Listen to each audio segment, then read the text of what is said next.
In today's video, I'm going to teach you how to use hands-free voice mode in the Perplexity app.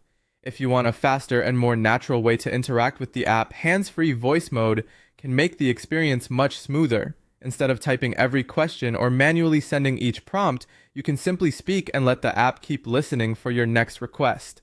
This is especially useful when you're multitasking, walking, or just prefer using your voice instead of the keyboard.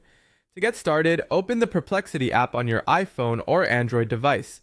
Make sure the app is fully loaded and you're on the main screen where you normally enter a search or prompt. Starting from the home screen helps you find the voice tools quickly and avoids confusion if you're in another section of the app. Once you're there, look at the search bar and tap the microphone or voice icon. This opens the voice input interface where you can begin speaking to the app instead of typing. If this is your first time using voice features, your device may ask for microphone permission. If that happens, allow access so the app can hear your voice properly. Without that permission, the voice feature won't work as expected. After the voice overlay appears, look for the setting that enables continuous listening. Depending on your version of the app, this may be labeled as hands-free mode or auto-listen mode. Turn that option on.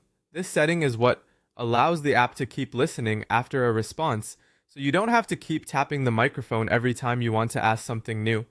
Once hands-free mode is enabled, you're ready to speak your query. Say your prompt clearly and naturally, just as you would in a normal conversation.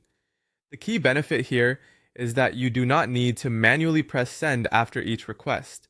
The app will capture your spoken prompt and continue the voice-driven interaction more smoothly. For the best results, try speaking in a quiet environment and keep your phrasing clear and direct. That can help the app understand you more accurately and reduce the chance of misheard words. If needed, you can pause briefly between thoughts so your request is easier to process. And that's it. Open the app, tap the voice icon, enable hands-free or auto-listen mode, and then speak your prompt directly. Once you get used to it, this can be one of the easiest ways to interact with Perplexity quickly and comfortably.